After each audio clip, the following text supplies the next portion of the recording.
كتاب أنزلناه إليك لتخرج الناس من الظلمات إلى النور بإذن ربهم إلى صراط العزيز الحميد. أعوذ بالله السميع العليم من الشيطان الرجيم. بسم الله الرحمن الرحيم. السلام عليكم ورحمة الله وبركاته. Alors, bienvenue à tous, chers téléspectateurs, à notre émission spéciale dédiée sur le Coran, guide pour l'humanité. Alors, aujourd'hui, nous allons explorer les enseignements et les messages du Saint-Coran qui ont guidé et inspiré des millions de personnes à travers l'histoire. Je me nomme Ibrahim Ouattara et je suis ravi de vous accompagner dans ce voyage spirituel et intellectuel. Alors, pour nous éclairer sur ce sujet, nous avons l'honneur d'accueillir ici sur ce plateau Al-Oustaz Sayou Traoré et Al-Oustaz Al-Hassan Kéré. Al-Oustaz Traoré. Assalamu alaikum wa rahmatullahi wa barakatuhu. Wa alaikum salam wa rahmatullahi wa barakatuhu. Merci beaucoup pour avoir accepté notre invitation. Merci. Également Al-Oustaz Kéré. Assalamu alaikum wa rahmatullahi wa barakatuhu. Wa alaikum salam wa rahmatullahi ta'ala wa barakatuhu. Merci également beaucoup pour avoir accepté notre invitation. Donc, pour commencer, nous allons nous plonger, n'est-ce pas, dans les profondeurs du Saint-Coran et examiner comment ces versets, n'est-ce pas, offrent une guidance spirituelle et morale pour l'humanité. Alors, pour ce faire, effectivement, parlant de ce sujet-là, alors, j'aimerais vous adresser une question à l'Oustaz Sayou. Alors, comment le Coran encourage-t-il, n'est-ce pas, les croyants à dépenser dans le sentier d'Allah, subhanahu wa ta'ala? A'udhu billahi minash shaitanir rajim. Bismillahir rahmanir rahim. Wassalatu wassalamu ala ashrafil mursalin. Muhammad wa ala alihi wa sahbihi ajmain wa ba'd. اللهم انفق روح بركة في كلامنا واجعل أفئدة كثير من الناس تهوي إليه. Le Coran encourage les croyants à dépenser dans le sentier d'Allah dans plusieurs versets du Saint-Coran. Dans le Saint-Coran, chapitre 2, Surat Al-Baqarah, verset 245-246. Dieu dit: Manzal lezi yukridullah qardan hasana fa yudaifahu lahu ad'afan kassira. Quiconque prête à Allah de bonne grâce, il le lui rendra multiplié plusieurs fois. Donc ça veut dire quoi? Allah subhanahu wa ta'ala nous dit, si on lui prête quelque chose, oui, que lui-même il nous a fait grâce, okay, il nous a donné, oui, mais on lui prête, il va multiplier encore pour nous. Ça c'est pour nous encourager à dépenser dans la voie de Allah subhanahu wa ta'ala. Dieu dit encore dans Surat Al-Baqarah, encore chapitre 2, وَمِمَّا رَزَقْنَاهُمْ يُنْفِقُونَ. C'est que nous les avons donnés comme provision, ils dépensent dans la voie de Allah. Dieu dit encore: Ya ayyuhallazina amanu anfiqu min tayyibat ma kasabtum wa mimma akhrajna lakum min al-ardi wa la tayammamul khabisa minhu tunfiquna walastum bi akhizihi illa an tugmidu fihi wa alamu anna Allah ganiyyun hamid. Oh, vous qui croyez, dépensez des bonnes choses que vous avez gagnées et de ce que nous produisons pour vous de la terre. Et ne cherchez pas ce qui est mauvais à dépenser. Alors que vous ne voudrez pas le prendre qu'en fermant les yeux. Oui. Et sachez qu'Allah est autonome et louable. veut dire que quand vous donnez quelque chose, que ce soit bon. Que ça soit bon. Voilà, que ce soit bon. Dieu nous quelque chose que vous-même vous accepterez. Voilà. Quand on vous le donnera. C'est ça. Oui. Donc, ça veut dire Dieu nous encourage à dépenser dans la voie d'Allah, mais accentue encore, il nous dit dépenser dans la voie d'Allah, ce qu'on va dépenser, il faut que ce soit des bonnes choses. Oui. Ce que nous-mêmes on aime, oui. On doit dépenser ces choses-là dans la voie d'Allah subhanahu wa ta'ala. Donc, Dieu dit toujours aussi que vous-même, votre corps et votre argent, ce que nous vous donnons, dépensez ça dans la voie d'Allah subhanahu wa ta'ala, pour que vous aurez le bien de ce monde et de l'au-delà. Donc, dans plusieurs versets du Saint-Coran, Dieu nous ordonne et nous encourage à dépenser dans la voie d'Allah. Ceux qui dépensent dans la voie d'Allah ne vont jamais perdre. Sans doute, sans doute. Merci beaucoup pour ces éclaircissements. Ok, Al-Oustaz Kéré, voilà, maintenant, comment le Coran décrit-il la nature idéale de la dépense dans le sentier d'Allah, de jour comme de nuit, en secret et en public? أشهد أن لا إله إلا الله وحده لا شريك له وأشهد أن محمدا عبده ورسوله أما بعد فأعوذ بالله من الشيطان الرجيم بسم الله الرحمن الرحيم. Alhamdulillah, merci pour votre question. La nature idéale de la dépense dans le sentier d'Allah, de jour comme de nuit, en secret ou en public, dans le sens où Allah souvent nous parle de cela. Voilà, donc si on se réfère à la sourate Al-Baqarah, chapitre 2 du Saint-Coran, verset 263, souvent Allah dit Alladhina yunfikuna amwalahum fi sabilillah summa la yutbi'una ma anfaqu mannan wala adha. Allahumma ajruhum inda rabbihim wala khawfun alayhim wala hum yahzanun. Qui se traduit comme ceux qui dépensent de leur bien pour la cause d'Allah et ne suivent pas ce qu'ils ont dépensé, ni d'un rappel des faveurs octroyées, ni d'une parole blessante. Leur récompense est auprès de leur Seigneur, ils n'auront ni crainte ni tristesse. Donc déjà, il faut savoir que tout bien que l'on fait, voilà, donc peut être désabusé. Voilà. Maintenant, l'habit des dépenses dans la cause d'Allah, cela consiste à faire suivre ce qu'on a fait comme bonne œuvre, comme dotation ou comme don, de faire suivre ça d'une parole blessante, d'actes de vantardise, rappeler aux récipiendaires les faveurs qu'on lui a déjà faites. Oh oui. Alors, donc le Saint-Coran, en tout cas, nous met en garde contre cet état de fait-là. Oui. Parce que déjà, cela montre qu'on n'a pas fait cette dépense-là, on n'a pas fait ce sacrifice-là pour la cause d'Allah. Oui. Parce que ce qui est fait pour la cause d'Allah doit être fait dans de bonnes conditions.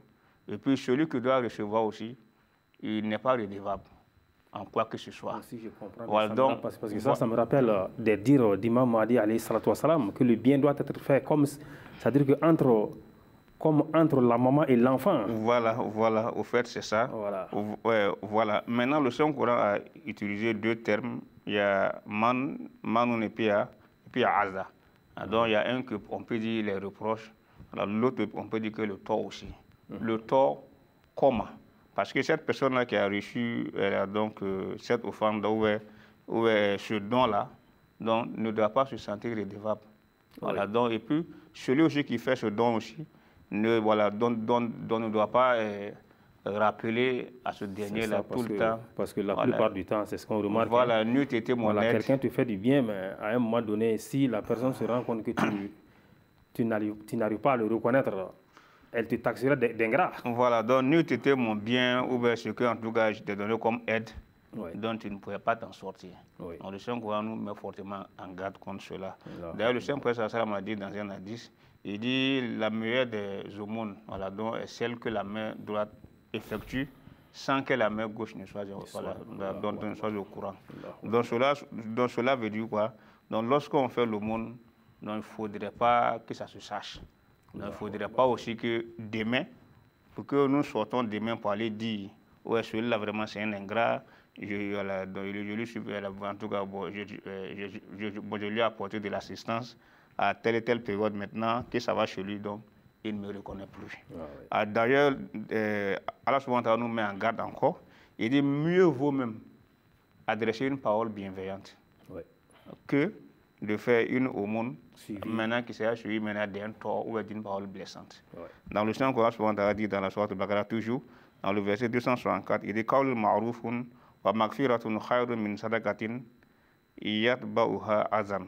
Wallahu ganiyyun halim. Donc il dit une parole bienveillante et le pardon est meilleur qu'un aumône qui est suivi d'une parole blessante ou d'un tort. Et Allah subhanahu wa ta'ala est le gani, il se suffit à lui-même et il est indulgent. Donc par rapport à ce verset aussi, Allah subhanahu wa ta'ala attire notre attention, surtout en tout cas au sacrifice. Donc le fait de donner, c'est bien. Mais dès qu'on ne peut pas donner, donc si on n'a même pas envie de donner, mieux vaut ne pas le faire. Mais ne pas faire un sacrifice ou ne pas faire une aumône. Et puis après, maintenant, profiter maintenant de cela maintenant pour adresser maintenant une parole blessante aussi à la personne qui reçoit. Maintenant, ce verset aussi, on peut l'interpréter d'autres façons aussi. Parce que celui aussi qui reçoit, maintenant, si la personne va demander de l'aide et que celui à qui on demande de l'aide n'a pas les moyens ou n'a pas cette assistance-là à octroyer aussi, donc celle qui demande là doit faire preuve de pardon. D'où Maghfiratun est utilisé aussi. Donc, elle aussi peut pardonner aussi parce que ce dernier n'a pas, en tout cas, il n'est pas en mesure de l'aider. Elle doit comprendre ça. Alors, donc le Saint-Coran, en tout cas, nous met vraiment en tout cas, en garde surtout contre le retour nuisible aussi des aumônes aussi. Le Seigneur, durant son époque, on a vu que ses compagnons ont très bien compris cela. Voilà, il y a un exemple que je voudrais citer. Il y a un compagnon dont lui, il a voulu faire une aumône. Donc, tellement qu'il voulait que cela se fasse dans la discrétion totale, il est allé dans la mosquée, il a vu une personne qui était assise. Il a directement remis l'aumône à cette dernière-là, à ce dernier, et puis maintenant il s'est retiré. Maintenant, son propre fils maintenant va à la maison dire à son papa que non, j'étais en train de prier, il y a quelqu'un qui est venu me donner de l'argent. Donc le père maintenant a su qu'il avait remis son argent dans cette aumône à son propre fils. Il a voulu reprendre, il dit non, c'est pas à toi que j'avais destiné cela. Le fils dit que non, dans ce cas en tout cas, allons porter l'affaire chez le Saint-Prophète Sallam. Donc le Saint-Prophète Sallam a dit non. Et il a dit au père que non, tu seras récompensé par ton intention. Maintenant au fils aussi, donc de garder ce qu'il a reçu. Donc si cela s'est passé, c'est parce que les compagnons vraiment étaient dans cette discrétion-là. Voilà, donc ils avaient tellement compris le message. Donc, tout le monde en tout cas voulait essayer de faire le monde dans la discrétion totale pour ne même pas que celui-même qui a reçu sache celui qui m'a donné. Voilà, donc si cela est possible, donc il n'y aura pas de paroles blessantes encore parce que dès qu'on sait c'est un tel qui m'a remis ou c'est un tel que j'ai donné, déjà ça peut créer des frustrations. Ok, merci beaucoup, Jazakumullah. Aksan Jaza. Maintenant, est-ce que l'islam aussi n'encourage pas souvent que le bien que nous faisons soit souvent, n'est-ce pas, manifeste? Oui, l'islam nous encourage les deux. Siran wa alaniya. Alors, donc souvent aussi, il faut le faire de façon publique. Alors, ça aussi, ça amène à encourager aussi d'autres personnes aussi, donc, qui ont les moyens, mais qui sont réticentes, voilà, qui ne veulent pas faire des dépenses. Maintenant, si on le fait publiquement, ça va inciter ces personnes aussi à aller dans ce sens-là. D'ailleurs, même, il y a un hadith aussi où c'est mentionné qu'il y a un riche qui a déclaré, donc il dit qu'il va faire une aumône. Donc, c'était au cours de la soirée. Maintenant, la nuit, il a remis ça à un voleur. Maintenant, le lendemain matin, ça parlait un peu partout que non, qu'il y a quelqu'un qui a donné, il a remis une aumône à un voleur. Le lendemain, donc, il a dit la même chose encore, mais cette fois-ci, il a remis ça à une prostituée. Les gens ont parlé encore que non, qu'il y a un richard qui a fait aumône à une prostituée. Le troisième jour encore, il a remis maintenant à un riche aussi. Et dans les gens ont parlé que non, il y a un homme fortuné qui a fait aumône aussi à un autre riche aussi. Mais quelle est la raison maintenant de ces 3 aumônes-là?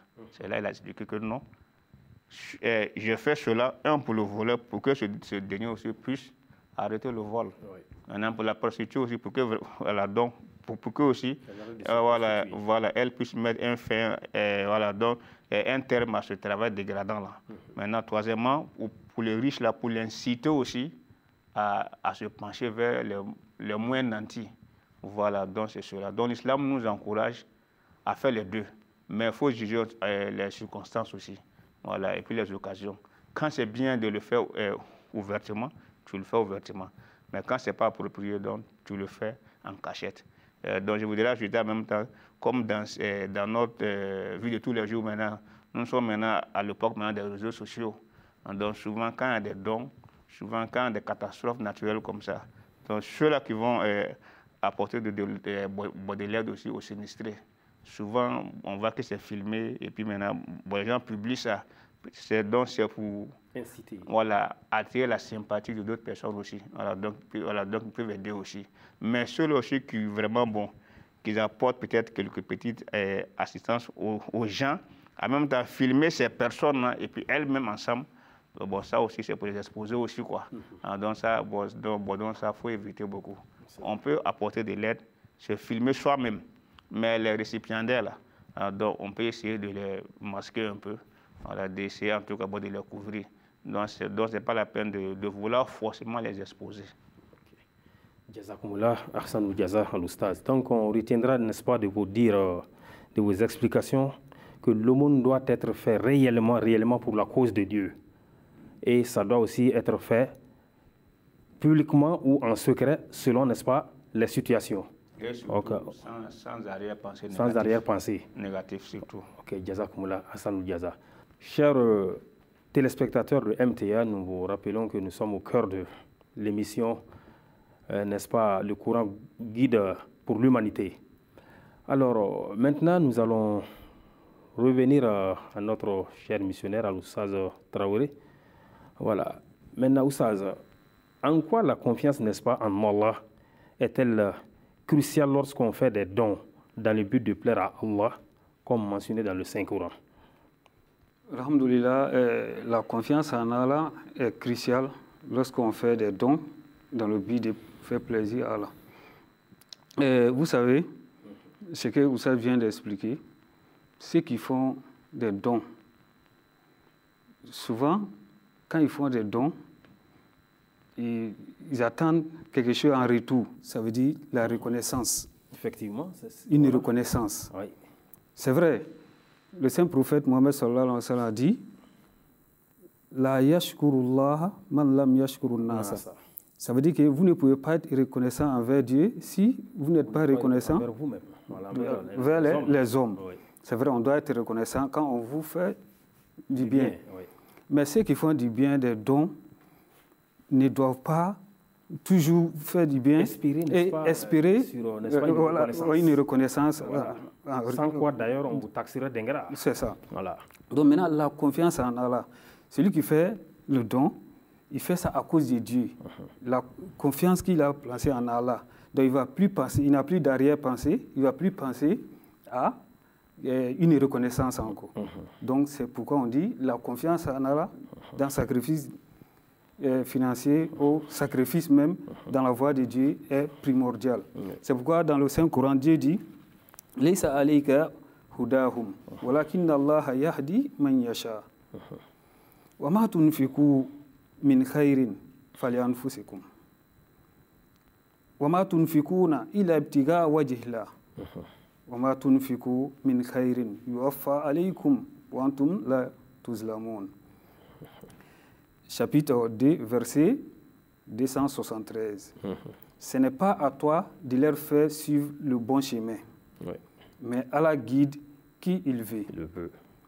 Et quelle que soit la richesse que vous dépensez, c'est pour vous-même.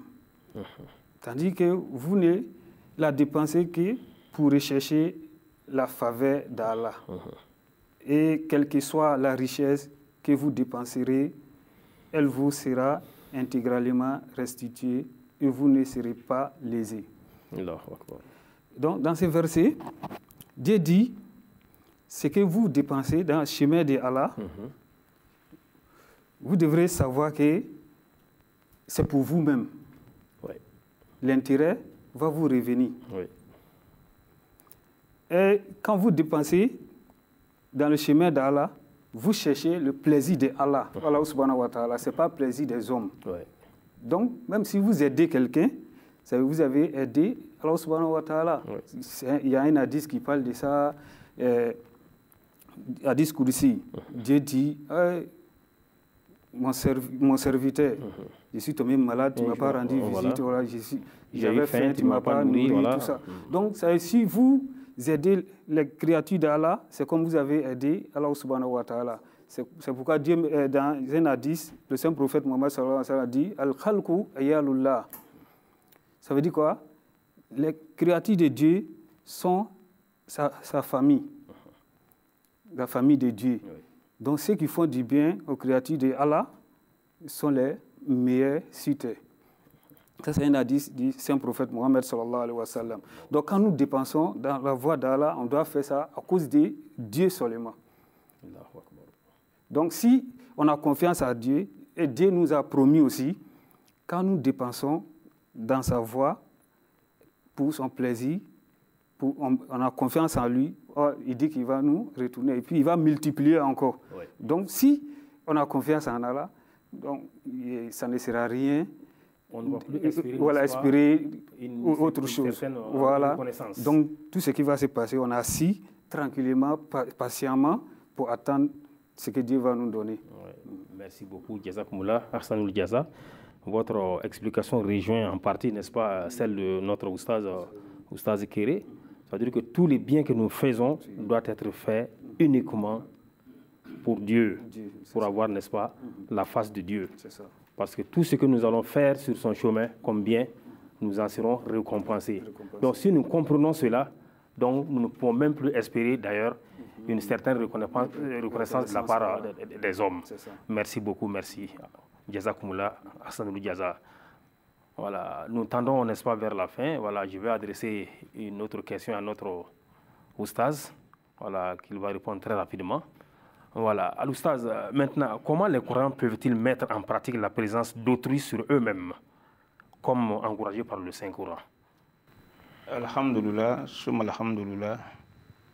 Il est primordial, en tout cas, pour un musulman, pour un vrai croyant, dans le vrai sens même du terme croyant, de toujours préférer son prochain à lui-même. Allah subhanahu wa ta'ala nous exhorte à cela dans le Saint-Coran, dans la sourate La famille d'Imran, dans le verset 93. Oui. Allah subhanahu wa ta'ala nous dit ici, il dit, vous n'atteindrez jamais la justice tant que vous ne dépensez de ce que vous aimez. Donc ce n'est pas possible pour nous d'atteindre le plus haut degré, ou en tout cas les excellences même de la bonté. On ne peut pas atteindre, on ne peut pas prétendre à cela tant qu'on n'a pas atteint ce stade-là de la compassion. Cela voudra dire quoi? Dépenser pour ce qu'on aime le plus, ce que nous est le plus cher. Donc il faut dépenser cela pour la cause d'Allah. Ça c'est un. Maintenant, dépenser cela maintenant, naturellement, c'est comme se défaire d'une partie de soi-même. Parce que ce qu'on a de plus cher, ça peut être une habitation, ça peut être un jardin, ça peut être un troupeau, ça peut être peut-être même des comptes, dont des comptes bancaires. Maintenant, là, souvent, on nous dit, donc pour atteindre vraiment, en tout cas, les excellences même en matière de vertu, il va falloir se défaire de ça. Oui. Donc cela implique un sacrifice très important. Donc celui qui arrive à faire cela, donc déjà, il a fait en tout cas un grand bond, voilà, donc vers la vertu absolue. Dépenser, voilà. Maintenant, ce qu'on aime, se défaire de ce qu'on aime pour la cause d'Allah. Voilà. Maintenant, pour ce qui est maintenant de préférer autrui à soi-même, Allah subhanahu wa ta'ala aussi exhorte les croyants aussi à cela dans le Saint-Coran. Il dit donc en parlant des musulmans de Médine, Dieu dit dans le Saint-Coran, il dit ces gens-là préfèrent d'autres à eux-mêmes, alors qu'eux-mêmes vivent dans une condition de précarité extrême. Il est arrivé que, en tout cas, que ces gens-là étaient dans la misère, il y avait des pénuries, mais malgré cela, en tout cas, ils ont toujours donné la préférence aux autres, donc aux émigrés, donc aux muhajirines. Maintenant, dans le verset que j'ai cité là, Al-Bir ici peut avoir plusieurs connotations. Voilà, donc on peut dire aussi que la vraie foi. Donc, on ne peut pas avoir la vraie foi tant que donc, on n'a pas dépensé de ce qu'on aime. C'est ça. Voilà, donc pour la cause d'Allah. Je crois que Oustaz, là aussi, son verset là aussi mentionné. Voilà, parce qu'on vous donnerait, c'est quelque chose que, quand on vous donne, que vous soyez obligé d'accepter. Vous l'acceptez, mais ça ne vous plaît pas. En fait c'est ça. Voilà, donc lorsque maintenant ce verset a été révélé au Saint-Prophète sallallahu alayhi wa sallam, il se trouvait qu'il était assis avec un certain nombre de ses compagnons. Il y avait un monsieur là-bas qui s'appelait Abu Talha. Donc lui, il a dit au Saint-Prophète, il dit, donc par rapport à ce verset-là, je dois agir comme monsieur toi. Il dit, lui, il a un jardin. Voilà, il a une palmeraie, voilà, de dattier. Il dit, en tout cas, c'est le bien que lui, en tout cas, il aime par-dessus tous ses biens. Il dit, donc, si lui veut obéir le commandement de Dieu, donc par rapport à ce verset-là, donc il va falloir que lui dépense. Donc, il donne cette palmeraie-là pour la cause d'Allah. Donc le Saint-Prophète m'a dit bravo, bravo. Vraiment, en tout cas, c'est un très bon geste que tu viens de faire. Donc le compagnon du Saint-Prophète avait compris cela. Donc préférer au-dessus à eux-mêmes était devenu, en tout cas, comme leur seconde nature. Comme on le voit lors d'une bataille où les soldats étaient blessés.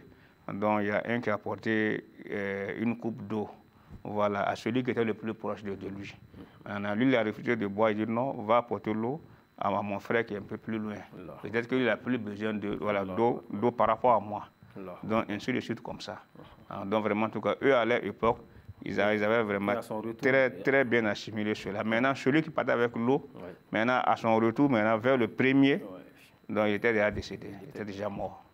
Donc c'est comme ça. Donc dans la lignée, je pense qu'il y a eu quatre personnes qui sont décédées comme ça. Voilà, donc vraiment c'est cela même qu'on peut qualifier même de préférer au-dessus à soi-même. Mais dans notre jargon ici, on dit la charité bien ordonnée commence par soi. Mais dans l'islam, en tout cas dans le bon jargon islamique, voilà, de donner préférence d'abord à l'autre. Voilà, la charité bien ordonnée se termine par soi. C'est ça. Voilà, en islam, c'est comme ça, on veut dire. Voilà, se termine merci par beaucoup, soi. Al-Oustaz. Merci beaucoup pour nous avoir élucidé sur cet aspect-là. Voilà, vraiment. Nous sommes, n'est-ce pas, pratiquement à la fin de notre émission parce qu'on est pris par le temps. Alors, nous vous disons respectivement à l'Oustaz Traoré, Jazakumullah, Ahsanul Jaza, à l'Oustaz Kéré, Jazakumullah, Ahsanul Jaza. Merci beaucoup pour votre participation et nous espérons vous revoir pour d'autres, n'est-ce pas, émissions les prochaines fois, Inch'Allah. Alors, chers téléspectateurs, je vous rappelle que j'étais en compagnie de l'Oustaz Sayou Traoré et l'Oustaz Kéré Al-Hassan, qui nous ont, n'est-ce pas, édifiés sur les profondeurs du Saint-Coran. Alors, nous sommes donc à la fin de notre émission. C'est avec un réel plaisir que je l'ai présenté. Alors, merci beaucoup pour votre fidélité et au plaisir de vous retrouver les fois prochaines pour d'éventuelles émissions. Mais d'ici là, portez-vous bien. Assalamu alaikum wa rahmatullahi wa barakatuh. كتاب أنزلناه إليك لتخرج الناس من الظلمات إلى النور بإذن ربهم إلى صراط العزيز الحميد